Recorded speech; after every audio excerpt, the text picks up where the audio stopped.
fluidos, onde não há nada que atrapalhe o nosso relacionamento contigo.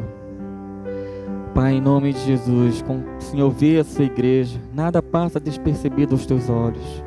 O Senhor conhece cada coração aqui nessa noite. Cada coração que está aqui com o intuito de adorá-lo, o Senhor tem contemplado. Eu creio porque a tua palavra me afirma isso, que nada passa desapercebido aos teus olhos. Pai, em nome de Jesus, é para ti, é somente para ti que nós queimamos em adoração. É somente ao Senhor que nós queremos derramar as nossas vidas. É somente a ti, Senhor, que nós queremos gastar a nossa vida. Nós queremos perder a nossa vida.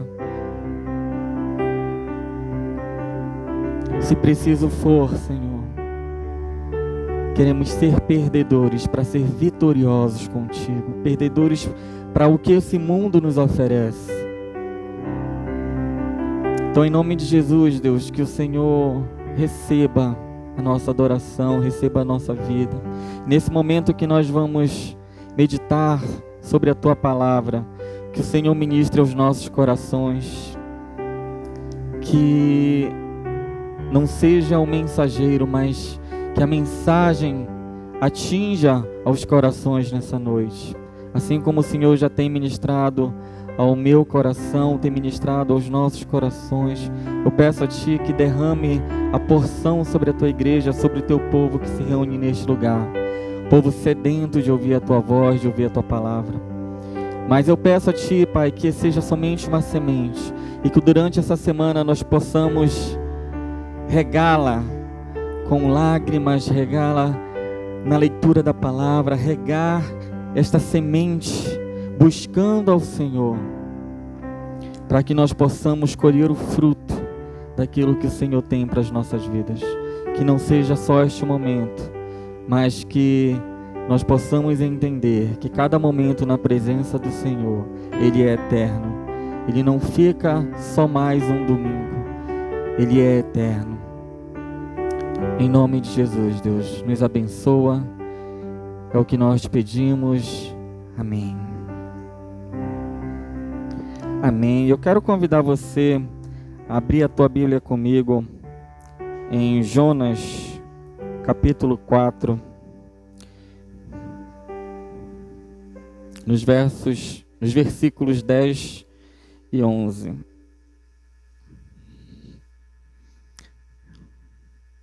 Amém. Olha, pediram para eu avisar, né, a gente já até passou um pouquinho, que só vai ter classe para as crianças de 6 a 11 anos, tá? Os menores, você segura o seu pequenino e cuide dele aí um pouquinho.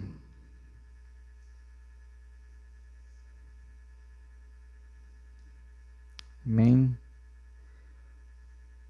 Jonas, capítulo 4, 10 e 11.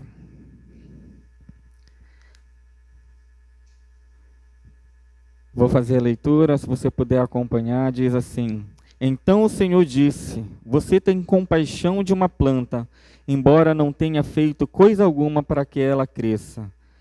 Ela depressa apareceu e depressa murchou.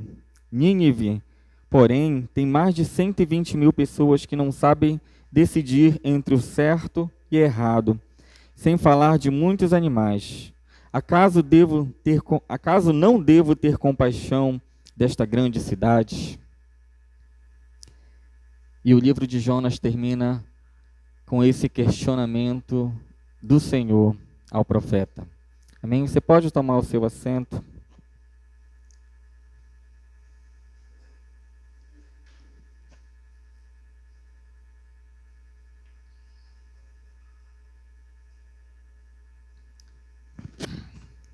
Amém. Quero pedir a você, se você está com seu telefone celular, se deixar ele, no mínimo, deixar ele no silencioso, para que ele não venha tocar, atrapalhar você. Desligue suas notificações para que você não venha a ser distraído por nada lá fora. E você que está nos visitando, é um prazer poder receber você aqui na nossa casa. que você possa se sentir abraçado pela família Shalom. E se você não tem um lar espiritual, faça dessa casa seu lar espiritual. Aqui se reúne um povo que busca o Senhor, que ama o Senhor, que ama a sua palavra e que busca ser obediente ao nosso Deus. Então, que você também encontre no Senhor o seu lugar de refúgio, de descanso, e as portas da Igreja Batista Shalom estarão sempre abertas para receber vocês. Amém? O tema da mensagem é justamente a última frase de Deus. Você pode colocar para mim, Efraim? Não devo ter compaixão?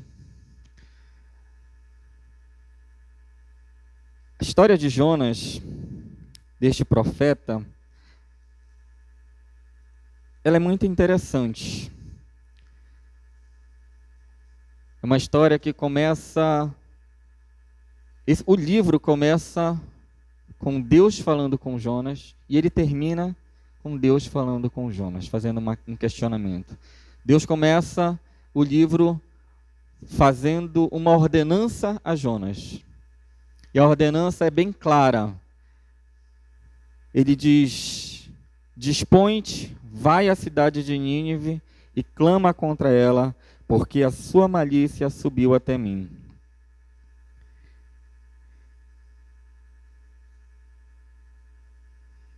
E aí a gente lê este texto e por vezes não tem um entendimento do porquê que Jonas resolveu fugir.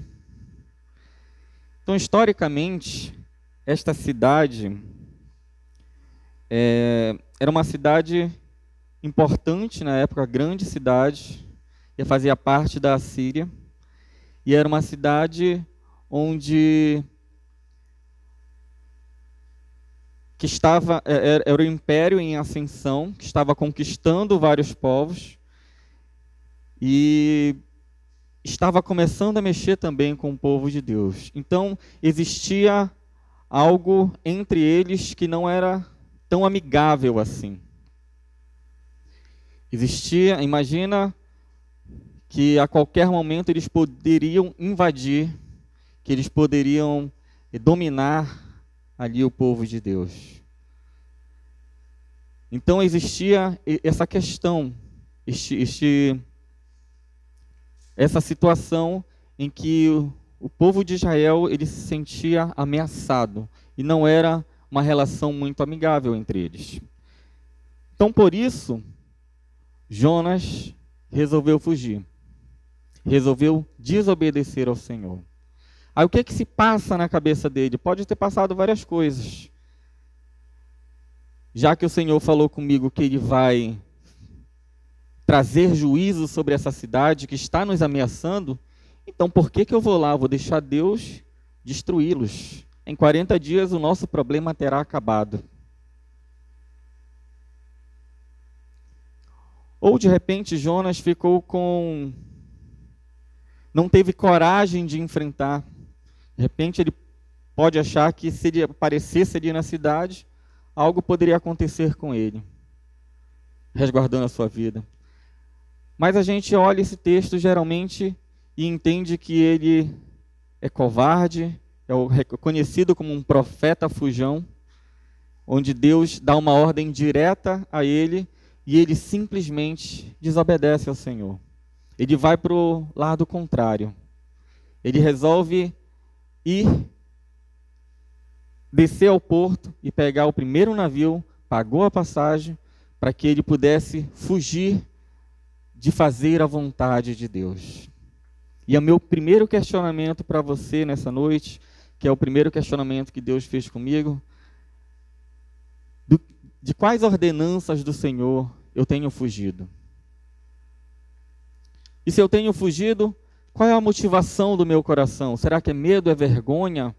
A palavra do Senhor é bem clara quando ela diz para nós fazermos discípulos, pregar o evangelho a todos. A palavra do Senhor é bem clara quando ela diz que nós devemos fazer a diferença onde nós estamos. E muitas vezes nós queremos nos igualar ao mundo, porque nós não queremos sofrer discriminações, não queremos ser perseguidos, nós queremos ser legal com todo mundo. E a gente acaba fugindo da nossa responsabilidade. Geralmente não fugimos de forma geograficamente, como Jonas resolveu fazer. Mas nós fugimos, muitas vezes, daquilo que Deus tem nos ordenado. Quantas vezes o Senhor fala diretamente ao meu e ao seu coração para você dizer uma palavra, dar uma oferta a alguém, a um gesto, um abraço em alguém que precisa, e nós dizemos, não, isso é coisa da minha cabeça, coisa da minha imaginação. O Senhor não está falando comigo. Eu quero te dizer que nós precisamos aprender a ouvir a voz de Deus. Precisamos aprender a ouvir a voz de Deus. Eu sempre uso esse exemplo sobre o telefone. Telefone que muitos aqui não conhecem, que é o telefone de linha. Antigamente as pessoas tinham nas suas casas. Hoje todo mundo tem no seu celular, quando alguém liga para você, já aparece o nome do seu contato, você sabe com quem você está falando. Mas antes, quando alguém ligava para você, você atendia o telefone, e quando você já tinha falado com a pessoa algumas vezes, reconhecia a voz dela, no primeiro alô, você sabia com quem você estava falando.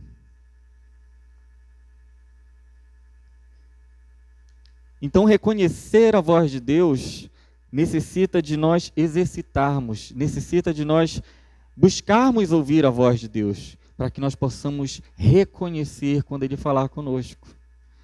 E quando Ele falar conosco, nós precisamos tomar atitude de obedecer a voz do nosso Deus, de obedecer aquilo que o Senhor tem falado aos nossos corações. A gente vai voltar aqui para o profeta, que ele resolve pagar sua passagem, entrar num barco, e o Senhor tinha mandado ele ir para cá, ele resolveu ir para o outro lado, de fato, geograficamente, quase que 100% assim, oposto. E ele resolveu fugir do seu chamado, fugir da presença de Deus, fugir da responsabilidade que o Senhor tinha colocado nas mãos dele.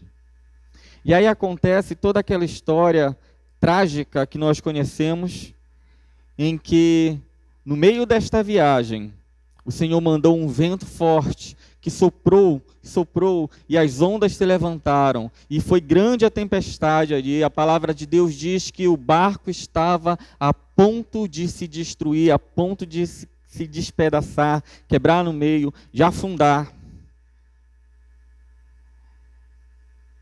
E aí eu paro para a segunda reflexão dessa noite,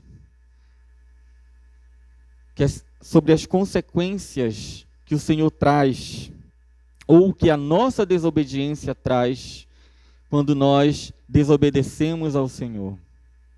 Ali não estava em perigo somente a vida do profeta, mas a vida de toda uma tripulação, de todo um grupo de pessoas. As pessoas estavam correndo risco de vida ali, por conta de uma pessoa. E ele resolveu se esconder nos porões, a palavra de Deus fala sobre isso. Ele resolveu se esconder nos porões e dormir. E trazer condenação sobre a vida de todos aqueles que estavam com ele ali a bordo daquele navio. E aí a gente vê os homens ali, os marinheiros, as pessoas se levantando, clamando cada um ao seu Deus. Então a gente entende que era um povo politeísta, então existiam vários deuses, eles clamavam cada um ao seu Deus, buscando entender o que estava acontecendo, para que o seu Deus ali respondesse e trouxesse salvação a eles, e nada estava acontecendo. E aí eles vão atrás e encontram Jonas, e depois de alguma situação ali, Jonas confessa: é por causa de mim que isso está acontecendo. É por causa que eu estou aqui, porque eu estou desobedecendo o Deus de Israel. Então, me joga fora do barco e essas ondas vão cessar. Jonas, ele tinha consciência do seu erro, tinha consciência do seu pecado, tinha consciência de que ele estava errado, tinha consciência de que a mão de Deus estava pesando sobre ele, tinha consciência do que o Senhor estava castigando, por assim dizer. Mas, eu volto a dizer, é fruto da desobediência, foi fruto da desobediência de Jonas. Não é simplesmente o Senhor é mau, o Senhor quer me castigar. Não, o Senhor, ele tinha um propósito na vida dele. Então, para cumprir o propósito na vida de Jonas, para cumprir o seu propósito com a cidade de Nínive, o Senhor não mediu esforços. Ele escreve ali esse trecho da história de Jonas. E esse trecho muitas vezes passa por momentos de dificuldade, momentos de luta, momento de dor, momento de desespero, momento de desesperança. E de fato Jonas estava passando por isso. E eu quero dizer para você que quando você estiver passando por esses momentos, no vale da sombra da morte, se você estiver passando por momentos de doença, se você estiver passando por momentos de desespero, se as suas finanças não estão legais, se há problema na tua casa, se há problema de relacionamento, se há problema no teu trabalho, eu quero dizer para você que o Senhor está te moldando para que você faça a vontade dele de forma plena. Para que você cumpra o propósito dele na sua vida. A palavra do Senhor diz que todas as coisas elas cooperam juntamente para o bem daqueles que amam a Deus. E toda vez que eu lembro deste versículo, eu entendo que são todas as coisas. Sejam boas, sejam ruins. Pode doer, pode fazer sangrar, pode ser uma perda de um ente querido, pode ser a perca do seu emprego, pode ser um problema de saúde, pode ser algo bom aos nossos olhos, pode ser a promoção que você tanto desejava no seu trabalho, pode ser aquilo que você almejava. Todas as coisas cooperam para o bem daqueles que amam a Deus. Todas. Independente da circunstância, eu quero dizer para você que o que você está passando na sua vida, no seu particular, ela está cooperando para o seu bem. Porque o Senhor está forjando você. O Senhor está forjando o teu caráter, está forjando a sua vida. E aí Jonas, ele neste momento, ele diz, me lance ao mar que isso vai passar. E aqueles homens temeram e não obedeceram aquela ordem ali de Jonas, não quiseram fazê-lo, eles começaram a remar para tentar chegar em terra firme, e quanto mais eles remavam, mais a tempestade aumentava, e mais eles viam que não iam conseguir. Aí chega um momento que eles clamam ao Deus de Israel, ao Deus vivo, e diz, não recaia sobre nós o sangue desse homem. Não recaia sobre nós o que nós vamos fazer com ele, porque isso é vontade tua. Então, aqueles homens, eles reconheceram naquele momento que existia um Deus poderoso. O Deus deles não estava respondendo as orações, não estava respondendo tudo que eles estavam oferecendo ali para eles. Mas o Deus verdadeiro, o Deus de Israel, eles reconheceram que existia este Deus. E a palavra de Deus diz que Jonas ele foi lançado fora.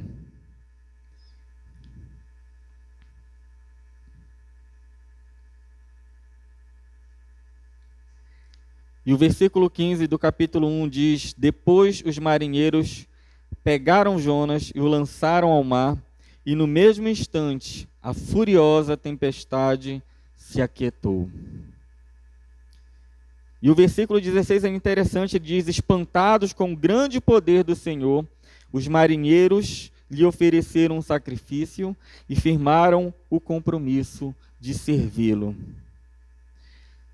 E aí nós voltamos mais uma vez a uma palavra que é chave neste livro, a compaixão do Senhor. Aqui começa o Senhor demonstrar a sua compaixão mesmo no erro, mesmo na desobediência. Nada foge o controle do Senhor. Nada foge o controle do Senhor. O Senhor, Ele usa uma situação em que um profeta seu, um discípulo seu, desobedece. E mesmo assim, o Senhor, com o seu grande poder, com sua grande sabedoria, Ele toca a vida de outras pessoas. Eu não estou incentivando você a desobedecer ao Senhor para ver se isso dá certo mesmo. Pelo contrário, eu quero incentivar você a ouvir a voz de Deus, a ouvir a voz do Senhor.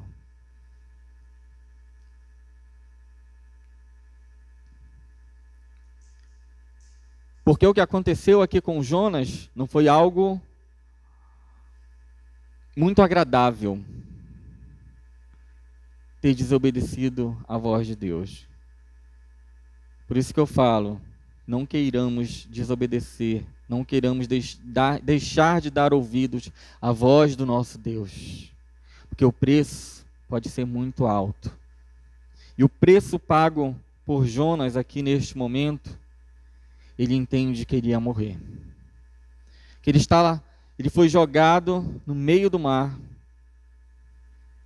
no meio das águas, e ele começa a afundar. E o capítulo 2, ele começa a falar sobre uma oração que o Jonas fez ao Senhor. E quando nós vamos lendo esse capítulo, eu convido você a ler o livro de Jonas. Você vai vendo, pouco a pouco, como se ele estivesse afundando, como se ele estivesse no meio dessa descida, fazendo esta oração. É claro que o livro foi escrito depois, então ele faz essa oração,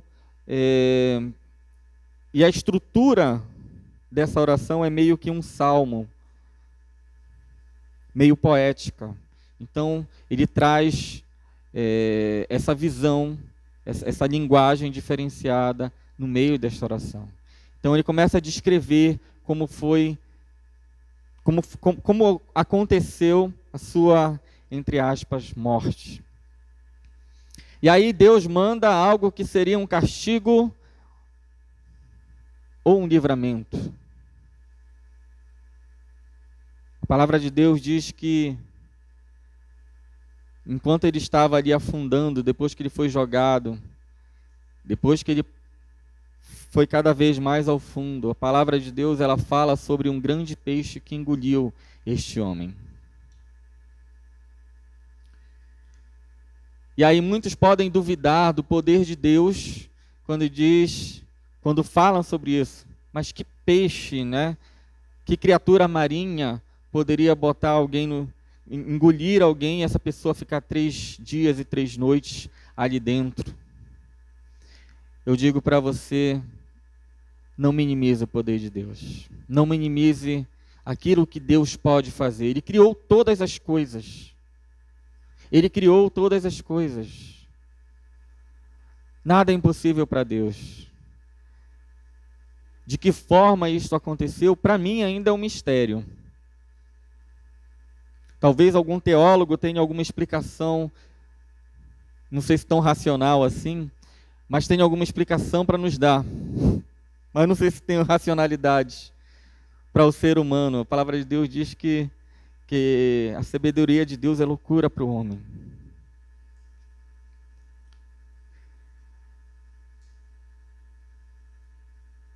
Mas uma coisa eu posso dizer a você: eu creio na palavra de Deus. Eu creio quando a palavra de Deus ela me declara que algo aconteceu. A gente está falando do Deus que criou o universo. A gente está falando do Deus que formou tudo do nada. Só com o poder da sua palavra. A gente está falando de um Deus que é capaz de andar sobre as águas, a gente está falando de um Deus que é capaz de ressuscitar mortos, a gente está falando de um Deus que é capaz de abrir um mar. Então eu quero dizer a você, exercite a sua fé, creia na palavra de Deus, creia na palavra de Deus. A palavra de Deus ela é verdadeira, a palavra de Deus ela não mente. E aí Jonas ele passa por este momento em que muitos poderiam dizer que é um castigo para ele, que é algo ruim, mas não, foi o livramento que o Senhor deu à vida dele. O Senhor faz ele passar pelo sobrenatural. O Senhor faz ele passar por um momento, por algo que nenhum ser humano relatou essa história, a não ser Jonas. Eu não estou falando que ninguém nunca foi engolido por um tubarão, nada disso. Mas alguém ser engolido por um grande peixe e sobreviver, para depois vir relatar a história, contar a história do que Deus fez, a maravilha que Deus fez na sua vida, mesmo no momento em que eu estava desprezando a voz do Senhor. Mesmo no momento que eu disse não para Deus, o Senhor me resgata de forma sobrenatural. Isso aconteceu com muitos de nós aqui. Isso aconteceu com muitos de nós. Quantos de nós aqui é para não estarmos aqui nesta noite? Quantos de nós, se nós formos olhar para a nossa história, sabe-se lá o que já teria acontecido conosco se nós ainda estaríamos vivos pelo caminho que nós estávamos percorrendo, pelas estradas da vida que nós andávamos, pelas decisões que tomávamos, pelas amizades que tínhamos. Será que muitos de nós, se o Senhor não tivesse nos resgatado da forma maravilhosa como Ele nos resgatou, ainda estaríamos respirando? Será que muitos de nós já não teríamos partido?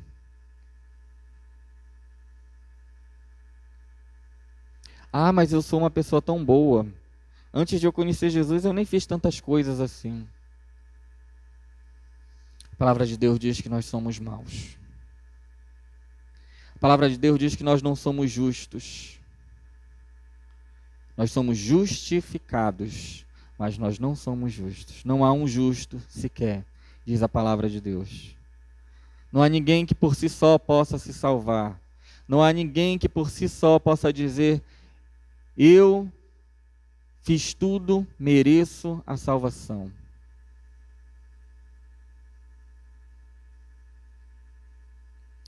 Todos os personagens que nós vemos aqui até agora, seja Jonas, sejam os tripulantes daquele navio, ninguém é digno da salvação, a não ser que Deus queira dá-la de graça, por misericórdia, pela sua compaixão.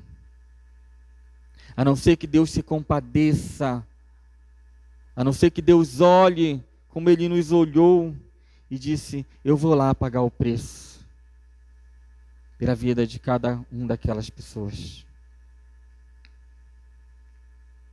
Eu irei pagar o preço. Eu vou me esvaziar de mim mesmo, vou até a cruz pagar o preço pela vida da humanidade. Porque por si só, eles não têm salvação.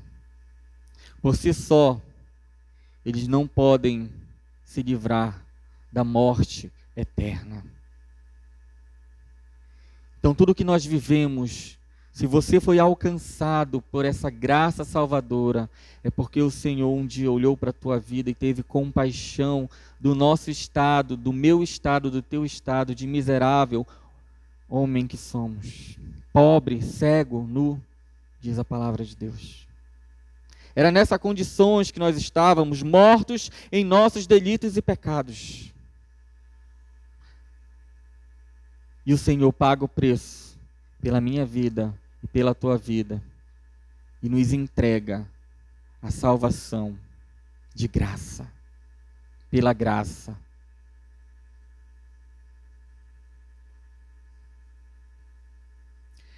E aí eu quero continuar um pouquinho mais com você sobre a história de Jonas. A palavra de Deus declara aqui, Jonas ele escreve este relato, que quando ele termina de fazer a sua oração, o Senhor escuta a sua oração e ele é vomitado à beira da praia. E aí o Senhor fala mais uma vez com ele. Ele volta para o lugar de onde o Senhor tinha chamado e o Senhor fala mais uma vez com ele. Porque até então o Senhor não tinha mais falado com ele. Até ele voltar para o ponto de partida, o Senhor não tinha mais falado com ele. E aí, a partir do capítulo 3, conta este relato que o Senhor lhe diz: Jonas, vai, faz o que eu te mandei fazer.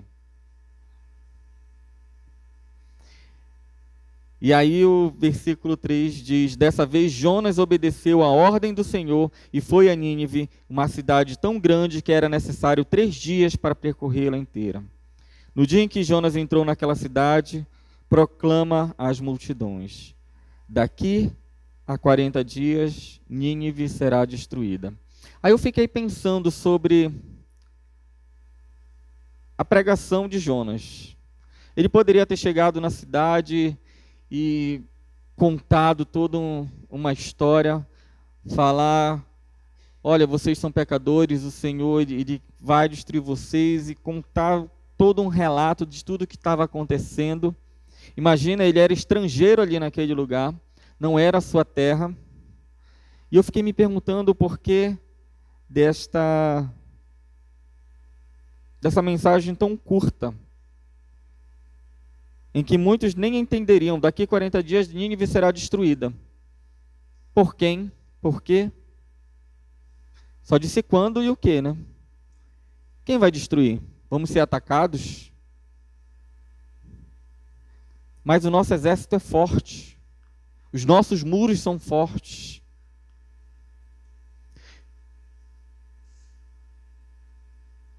Mas eu quero dizer a você que apesar da mensagem ela não soar tão clara, e podem ter alguns motivos. Primeiro, que ele estava numa terra estrangeira, de repente a língua era diferente.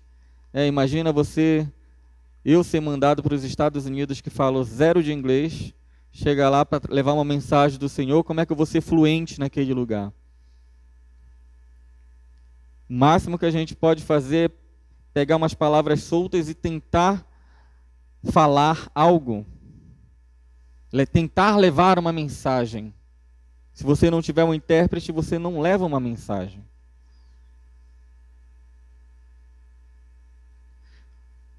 Ou de repente o coração de Jonas estava ainda endurecido, ao ponto de eu vou fazer, mas eu vou dar um mínimo só. Não vou me desgastar, não. Eu quero mesmo é que esse povo morra. Porque esse povo é uma ameaça para nós. Porque este povo é uma ameaça para o povo de Deus. Vou obedecer o Senhor, sim. Mas eu vou falar o mínimo. E aí eu quero dizer para você que o poder ele não está no mensageiro. O poder ele está na mensagem. O Senhor ele transforma essa mensagem, ela traz impacto aos corações daquele povo que mora ali naquela cidade. Imagina, chega alguém, um estrangeiro, e começa a falar algumas coisas, e o coração daquelas pessoas é constrangido, o coração delas é tocado. Parece que essas 6 palavras que Jonas traz, ela aponta exatamente o pecado de cada pessoa. O interessante é que o versículo 5 do capítulo 3 diz: os habitantes de Nínive creram em Deus, e desde o mais importante ao mais humilde, declararam um jejum e se vestiram de pano de saco. E aí as coisas começam a acontecer. As coisas começam a mudar. Esse povo, ele começa a trazer o arrependimento daquilo que eles têm feito.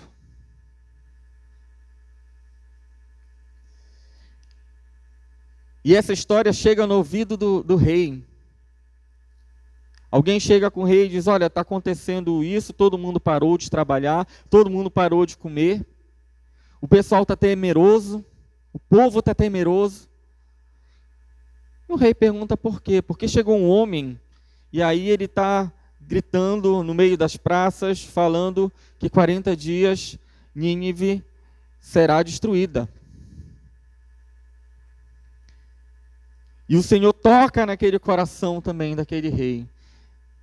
E ele faz um decreto real em que todos, jovens, adultos, crianças, animais, deveriam fazer jejum. Ninguém, nem mesmo os animais, nem seu gado, poderá comer ou beber coisa alguma. Tanto as pessoas quanto os animais devem se cobrir de pano de saco, e todos devem orar fervorosamente aos nossos deuses? Não.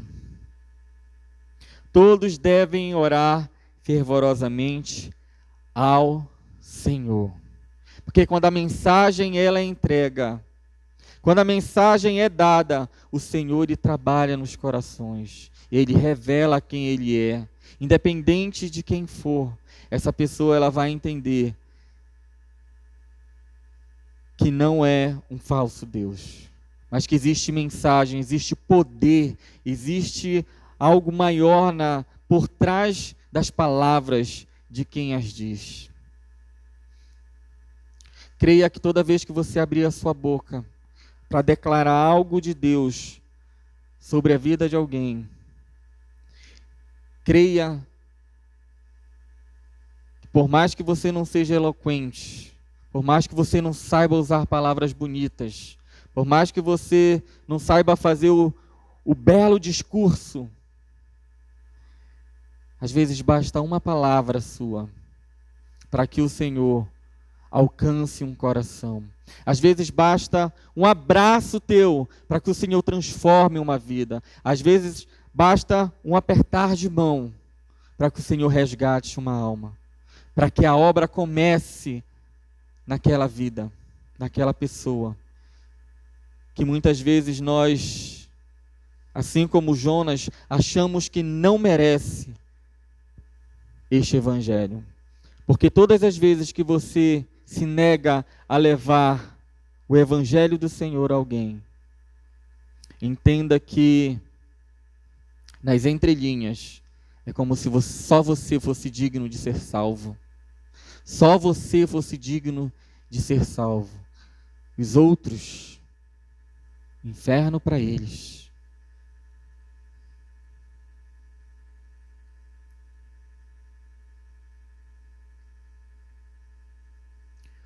Você foi chamado para espalhar a mensagem do Evangelho de Deus. Igreja Batista Shalom, você foi chamada para levar a mensagem do Evangelho de Deus, transformar vidas, alcançar pessoas, fazer discípulos. Então permita-se ser usado pelo Senhor. Eu não sei falar, abre a tua boca. O Senhor vai usar você. Viva esse testemunho.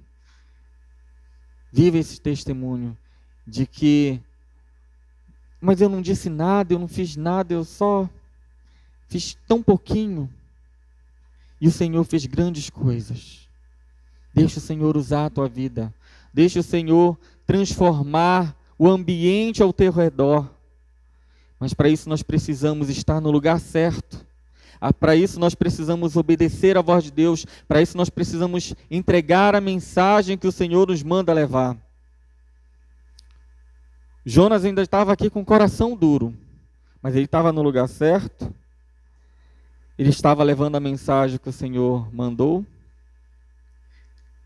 E a compaixão de Deus estava sobre aquela cidade. A compaixão do Senhor estava sobre aquela cidade, estava sobre aquela mensagem. Porque o que acontece a seguir é que o povo se arrepende.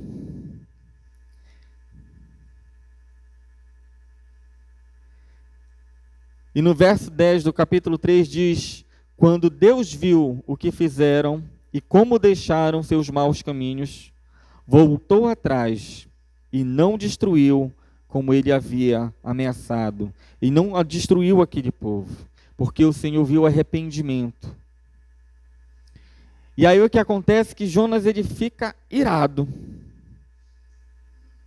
A palavra de Deus diz no capítulo 4, versículo 1, isso tudo deixa Jonas aborrecido e muito irado. Então ele ora ao Senhor e ele diz: antes de eu sair de casa, não foi isso que eu disse que tu farias, ó Senhor? Por esse motivo fugi para Tarsis. Sabia que és Deus misericordioso, compassivo, tardio para se irar e cheio de amor.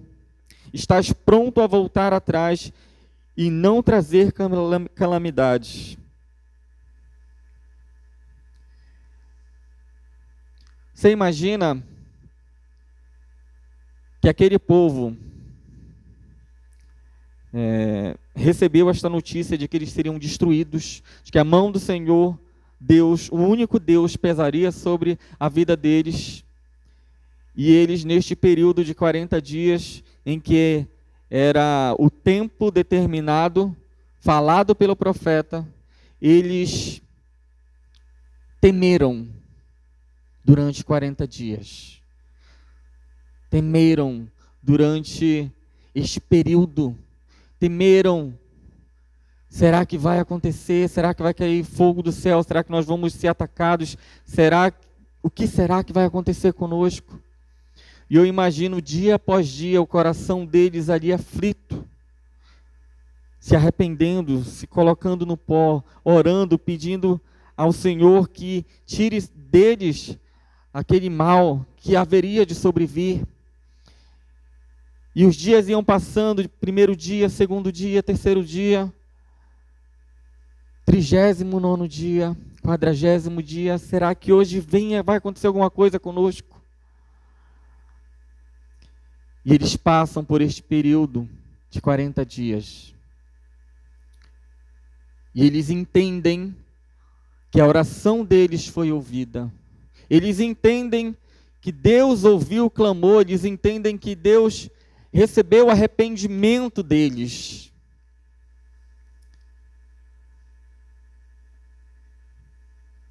E aí eu imagino que aquele povo começou a festejar. Eu imagino que aquele povo começou o desespero. Sabe quando você tira algo que está em você pesado, que você se liberta daquele incômodo, daquilo que está pesando no seu coração e de repente eles conseguiram respirar de novo. Eles viram que não foram destruídos. E aí o coração deles começa a se animar, eles começam a se alegrar porque o Deus verdadeiro poupou a vida deles. O Deus verdadeiro poupou a vida deles. Eu imagino aquele povo em festa. Eu imagino aquele povo comemorando. Fomos agraciados pela compaixão de Deus. Nós fomos agraciados pela misericórdia de Deus. Nós não fomos destruídos. Mas o engraçado é que tinha uma pessoa que não tinha gostado daquela história.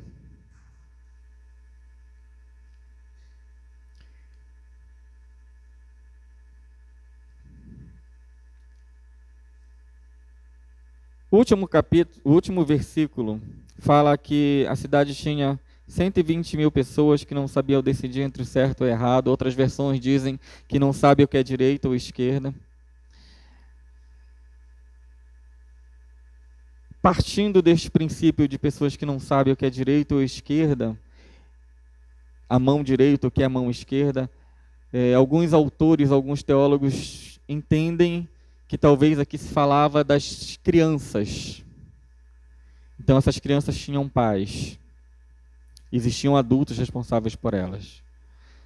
E Deus, ele é como se neste pequeno texto aqui Deus falasse, lembrasse o profeta dos pequeninos. Então alguns estudiosos, eles subentendem-se que como existiam seus pais, ali a população ela não seria somente de 120 mil pessoas, mas aproximadamente 500 mil de pessoas que foram resgatadas, que foram salvas, que não pagaram o preço do seu pecado. E aí você vê, vamos partir deste princípio que 500 mil de pessoas estavam ali felizes porque não foram destruídos, e tinha uma pessoa com raiva. E parece que ele sobe ali para um lugar para contemplar de longe a cidade ser destruída. E ele vê que nada acontece. Ele vê que nada acontece. E diz, mas Deus falou que ia destruir. Ele indaga Deus, quer ensinar Deus a ser Deus. E quantas vezes nós fazemos isso, irmãos? A gente quer determinar as coisas conforme o desejo do nosso coração, que a palavra de Deus diz que é enganoso.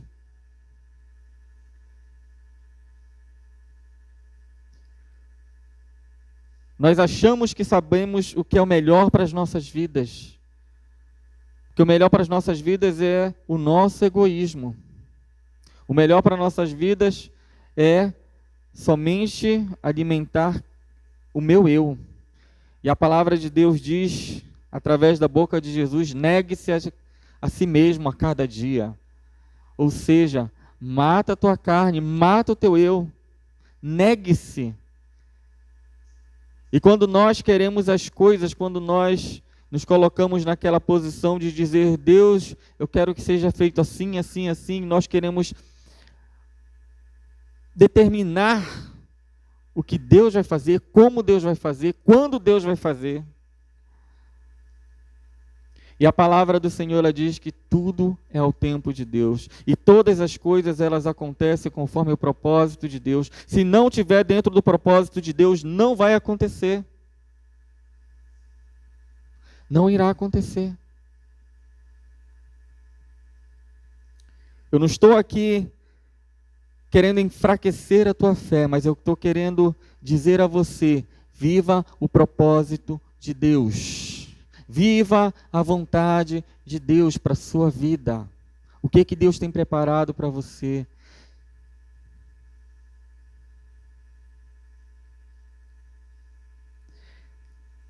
Em Isaías 61, capítulo 10, versículo 10, diz, regozijar-me-ei muito no Senhor, a minha alma se alegra no meu Deus. E aqui algumas pessoas podem dizer que Deus ele tem que me trazer motivos de alegrar o meu coração. Então, a partir do momento que eu entrego a minha vida ao Senhor, todas as coisas vão dar certo para mim. As portas vão se abrir, e Ele vai mostrar que Ele é Deus através da minha vida, de tudo que Ele vai fazer na minha vida. Mas o versículo ele não termina assim. Ele diz, vou ler de novo, regozijar-me-ei muito no Senhor, a minha alma se alegra no meu Deus, porque me cobriu com vestes de salvação e me envolveu com o manto da justiça. Aqui a palavra de Deus não diz que é porque o Senhor Ele satisfez o desejo do meu coração de forma plena, em tudo que eu quiser, então assim eu estou alegre no Senhor. Não. O motivo da minha alegria, da tua alegria, é a nossa salvação em Deus. É porque Ele nos alcançou. É porque nós somos cidadãos dos céus. É porque Ele nos faz discípulos seus. É porque Ele transformou a minha história. Ele transformou a tua história. E Ele tem mudado a nossa sorte. Ele tem mudado quem nós somos. Ele tem transformado os nossos corações, as nossas mentes, a mente de Cristo. A mente de Cristo.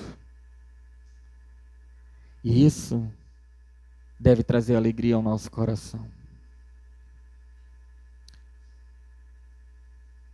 Isso deve trazer alegria ao nosso coração.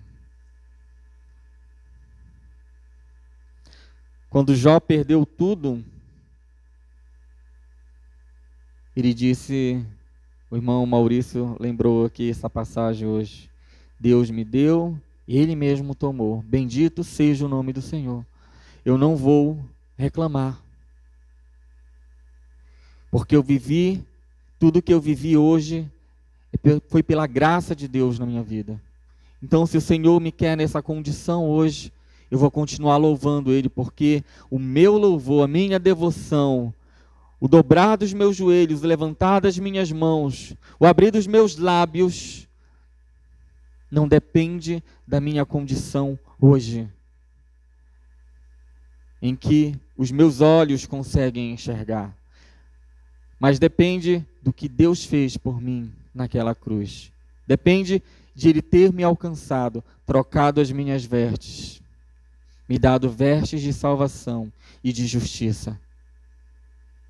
Então este é o motivo da nossa alegria. E imagina Jonas aqui neste momento, irado, com raiva.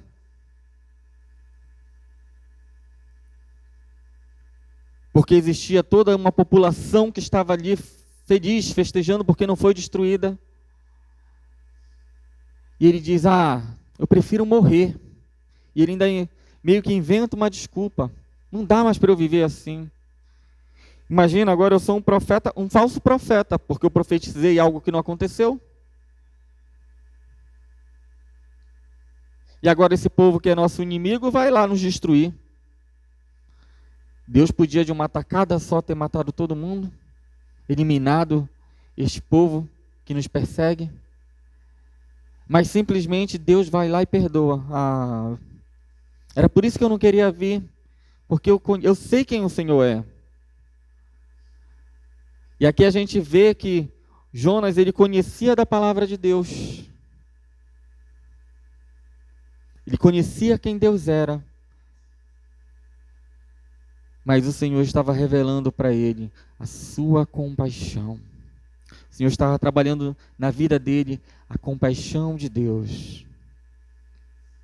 E nós vemos aqui, desde as pessoas do navio, as pessoas, o próprio Jonas, quando o Senhor não permitiu que ele morresse, ele afogado, ele provou da compaixão de Deus.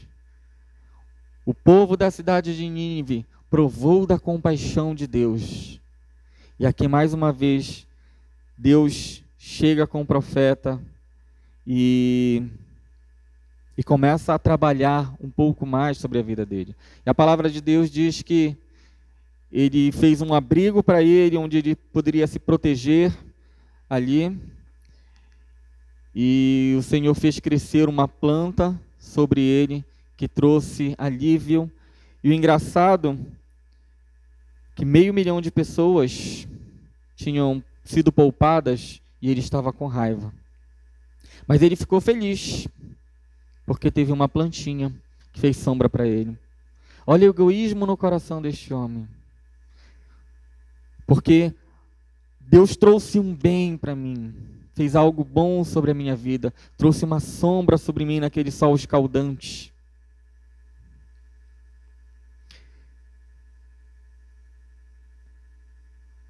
Versículo 6 diz, o Senhor fez crescer ali uma planta que logo espalhou suas folhas grandes sobre a cabeça de Jonas e o protegeu do sol. Isso aliviou o desconforto de Jonas e ele ficou muito grato pela planta. Mas ele não ficou grato porque as pessoas se arrependeram. Ele não ficou grato porque a mensagem que ele levou foi ouvida. Ele não ficou grato porque não houve derramamento de sangue. Porque a vontade dele não tinha sido feita. E aí o Senhor termina o restante da história, matando aquela planta, e aí ele se ira de novo. Aí mais uma vez ele pede para morrer. E o Senhor termina dizendo: você acha certo ficar tão irado por causa de uma planta, Jonas? E Jonas respondeu: sim, acho certo ficar tão irado a ponto de querer morrer. Então o Senhor disse: você tem compaixão de uma planta, embora não tenha feito coisa alguma para ela crescer. E ela depressa apareceu e depressa murchou. Nínive, porém, tem mais de 120 mil pessoas que não sabem decidir entre o certo e o errado, sem falar de muitos animais. Acaso não devo ter compaixão da grande cidade? E aqui Jonas ele não responde mais. E parece que é de forma proposital da parte de Deus para nós. O livro ele termina com esta pergunta. Ele não traz um desfecho dizendo exatamente fechando todos os nós. Mas ele traz uma pergunta e deixa uma pergunta no ar, para que o leitor ele possa refletir sobre isso. E os leitores dessa palavra sou eu e é você. Eu convido você a, na sua casa, durante essa semana, ler o livro de Jonas. Ele é bem curtinho, são 4 capítulos bem curtinhos. E é uma história muito rápida de ler, muito fácil de ler, fácil de compreender. E no final você responder essa pergunta ao Senhor.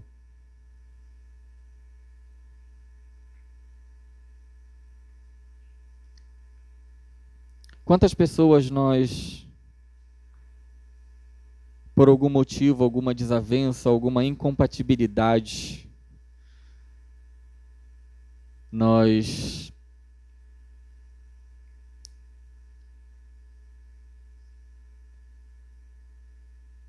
achamos que o Senhor nunca vai mudar aquele coração.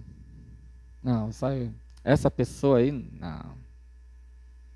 Esse aí, não, esse não.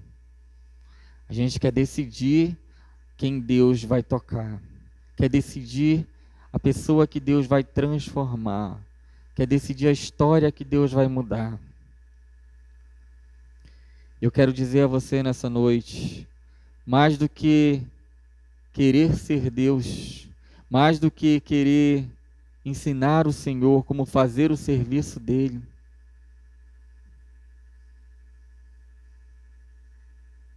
seja um agente de transformação do Senhor. Seja um agente de transformação do Senhor, mesmo que isso doa em você, mesmo que isso fira quem você é, mesmo que isso vá te traga alguma humilhação, mesmo que isso seja desconfortável para você, falar do amor de Deus para alguém, levar o amor de Deus para alguém, fazer esse Deus ser conhecido, mesmo que você seja chacotado, perseguido.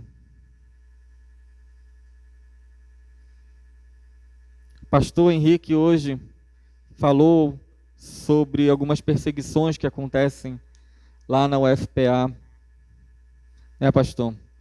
Em que foi colocado ali um cartaz e foi escrito alguma ameaça sobre aquele cartaz. E o cartaz convidavam pessoas a se reunirem para ouvir de Deus. E um grupo de pessoas ou alguém foi lá e pichou aquele cartaz, ameaçando quem tinha colocado o cartaz ali. Imagina você se sentir acuado, você se sentir temeroso por causa do Evangelho. Aí a gente pode pensar nas bem-aventuranças, né? Bem-aventurados quando sois vós, quando vos perseguirem por causa do meu nome. Bem-aventurados serão vocês que levam o evangelho, mesmo com dores, mesmo sofrendo, mesmo sendo intimidados, mesmo sendo ameaçados, mesmo sendo constrangidos.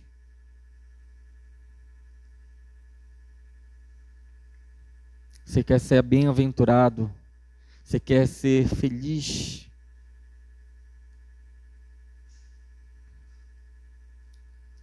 Quer ser obediente à voz do Senhor? Cumpra o seu chamado. Cumpra o seu chamado.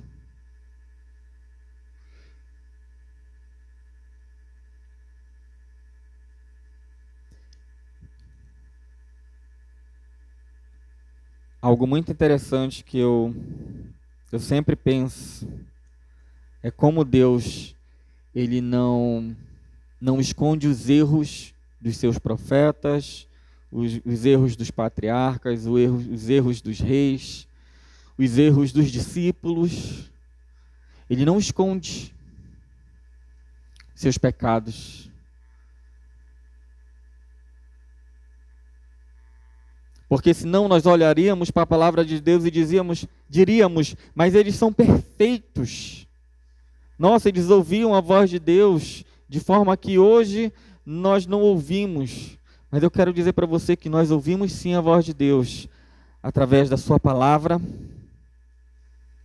através do Espírito Santo de Deus que habita no nosso coração. Ele fala conosco. Mas o Senhor, Ele traz essas imperfeições para dizer que não dá glórias aos homens ou às mulheres descritas na palavra de Deus, mas para dizer que a glória é toda dele. Então, na minha vida, na tua vida, a glória sempre será do Senhor. Independente do que nós fizermos, independente se você está 100% com Deus, a glória vai ser sempre do Senhor. Se você falhar, arrependamo-nos, vamos continuar a caminhada. Vamos continuar a caminhada. Porque todos falharam, todos erraram.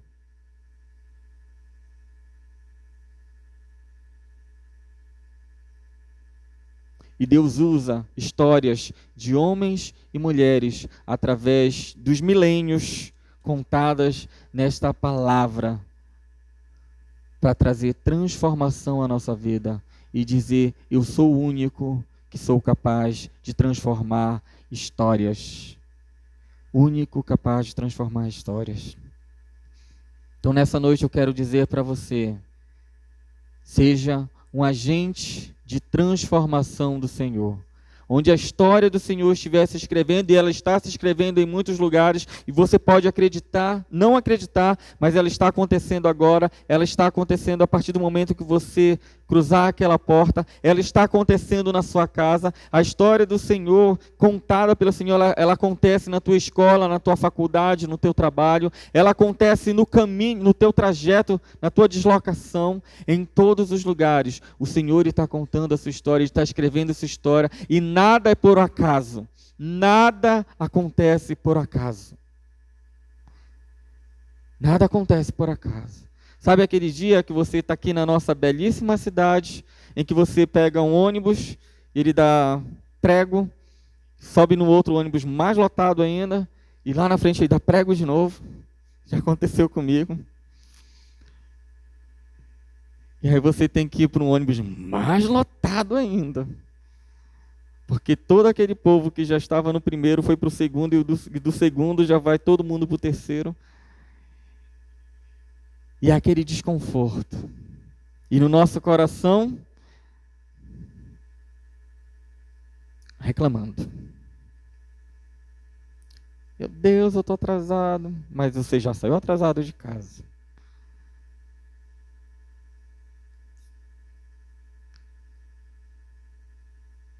Até nesse momento em que as coisas estão dando erradas, creia que o Senhor está escrevendo a história.